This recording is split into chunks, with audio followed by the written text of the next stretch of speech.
I am cold, I am hungry. I have lost even the knife that saved me.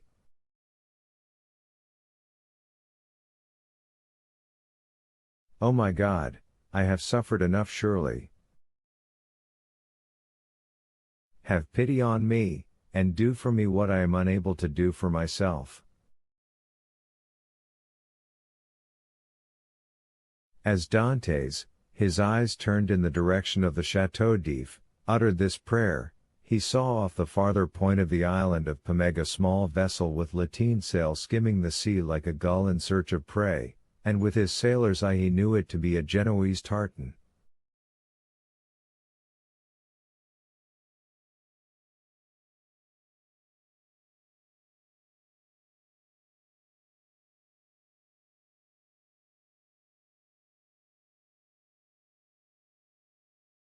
She was coming out of Marseille harbor, and was standing out to sea rapidly, her sharp prow cleaving through the waves.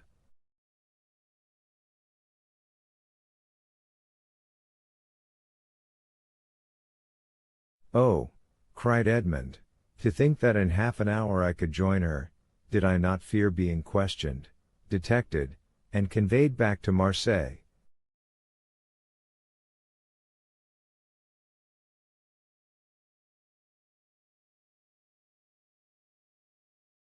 What can I do? What story can I invent? Under pretext of trading along the coast, these men, who are in reality smugglers, will prefer selling me to doing a good action.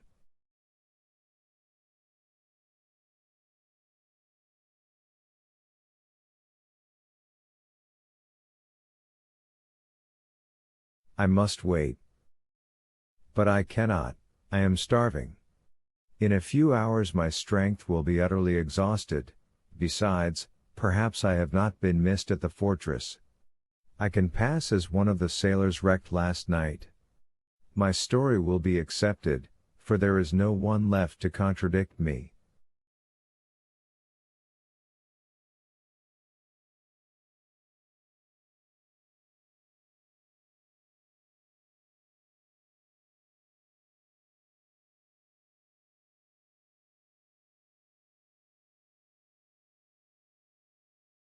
As he spoke, Dantes looked toward the spot where the fishing vessel had been wrecked, and started.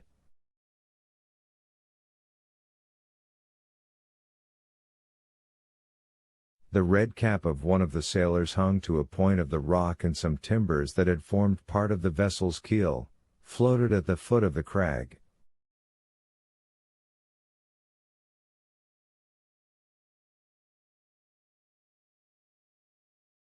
In an instant Dante's plan was formed. He swam to the cap, placed it on his head, seized one of the timbers, and struck out so as to cut across the course the vessel was taking.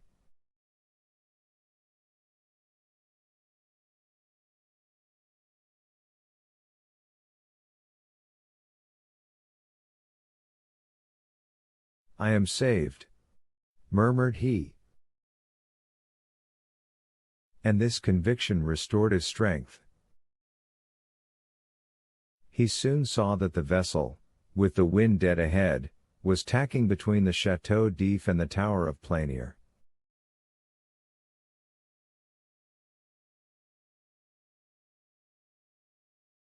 For an instant he feared lest, instead of keeping in shore, she should stand out to sea, but he soon saw that she would pass, like most vessels bound for Italy, between the islands of Yaros and Calaseragna.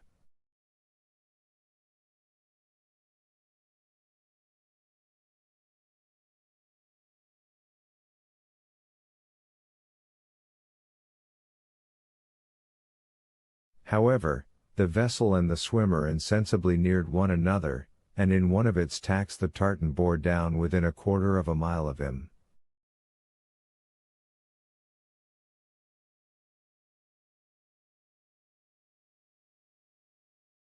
He rose on the waves, making signs of distress, but no one on board saw him, and the vessel stood on another tack.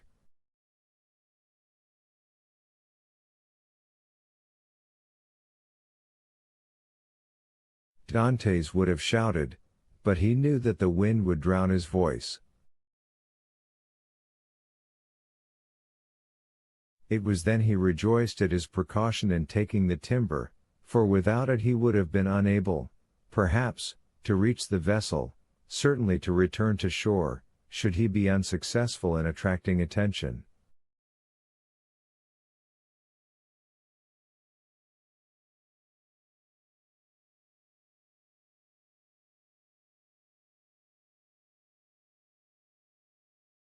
Dantes, though almost sure as to what course the vessel would take, had yet watched it anxiously until it tacked and stood towards him.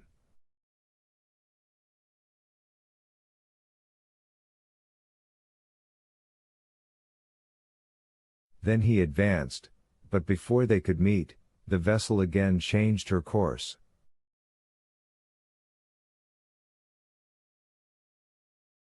By a violent effort he rose half out of the water, waving his cap, and uttering a loud shout peculiar to sailors.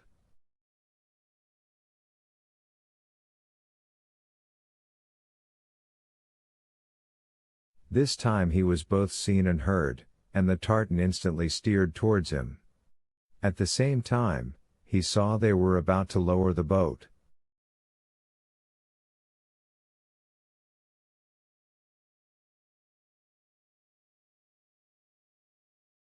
An instant after, the boat, rowed by two men, advanced rapidly towards him.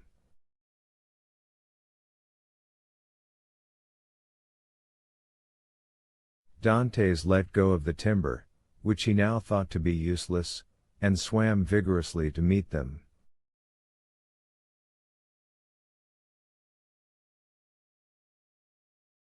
But he had reckoned too much upon his strength, and then he realized how serviceable the timber had been to him.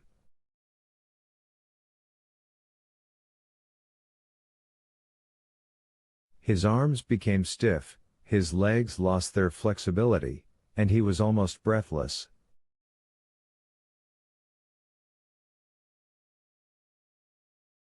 He shouted again.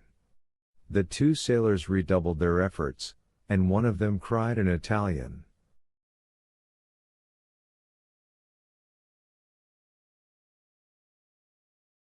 "Courage!"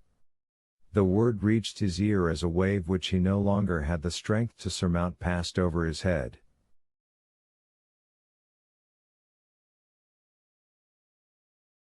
He rose again to the surface, struggled with the last desperate effort of a drowning man, uttered a third cry, and felt himself sinking, as if the fatal cannon shot were again tied to his feet.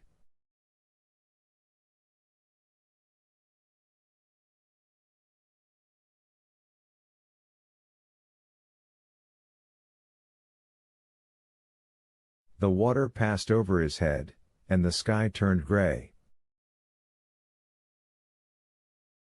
A convulsive movement again brought him to the surface. He felt himself seized by the hair, then he saw and heard nothing. He had fainted.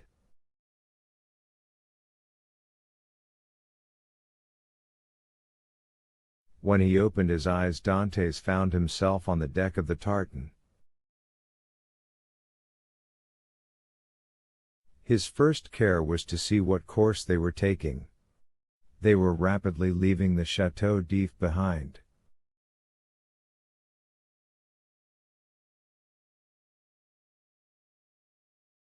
Dantes was so exhausted that the exclamation of joy he uttered was mistaken for a sigh.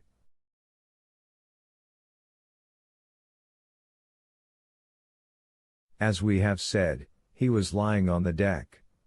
A sailor was rubbing his limbs with a woolen cloth, another, whom he recognized as the one who had cried out,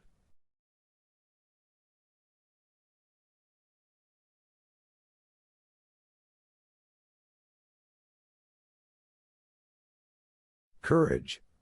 held a gourd full of rum to his mouth, while the third, an old sailor, at once the pilot and captain, looked on with that egotistical pity men feel for a misfortune that they have escaped yesterday, and which may overtake them tomorrow.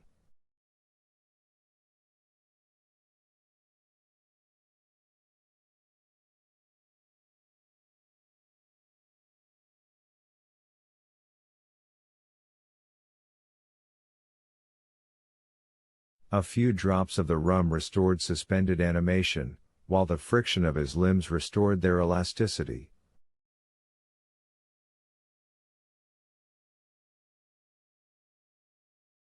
"Who are you?" said the pilot in bad French. "I am," replied Dantes, in bad Italian, "a Maltese sailor. We were coming from Syracuse laden with grain."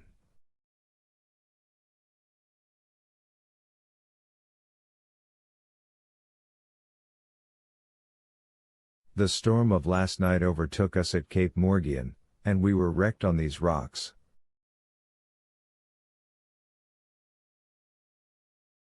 "Where do you come from?" "From these rocks that I had the good luck to cling to while our captain and the rest of the crew were all lost."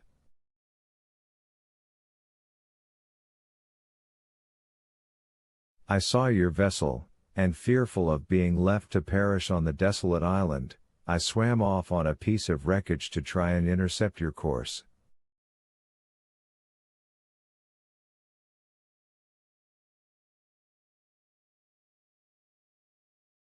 "You have saved my life, and I thank you," continued Dantes. "I was lost when one of your sailors caught hold of my hair."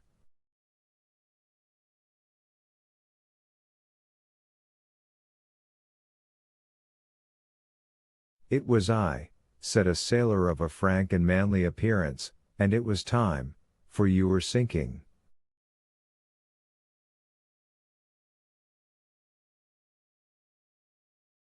"Yes," returned Dantes, holding out his hand, "I thank you again."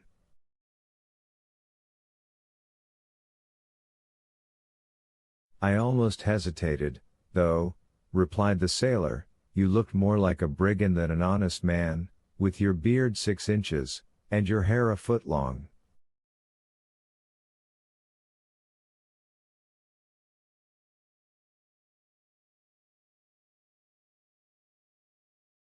Dantes recollected that his hair and beard had not been cut all the time he was at the Château d'If.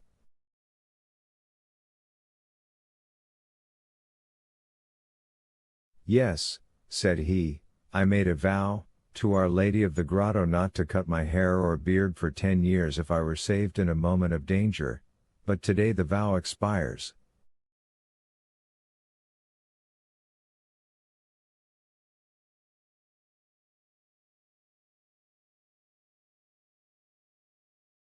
"Now what are we to do with you?"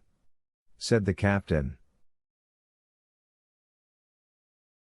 "Alas, anything you please. My captain is dead, I have barely escaped, but I am a good sailor. Leave me at the first port you make, I shall be sure to find employment."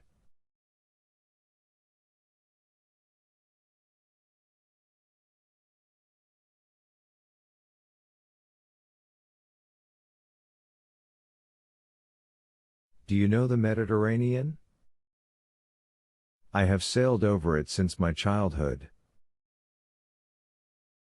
"You know the best harbors?" "There are few ports that I could not enter or leave with a bandage over my eyes."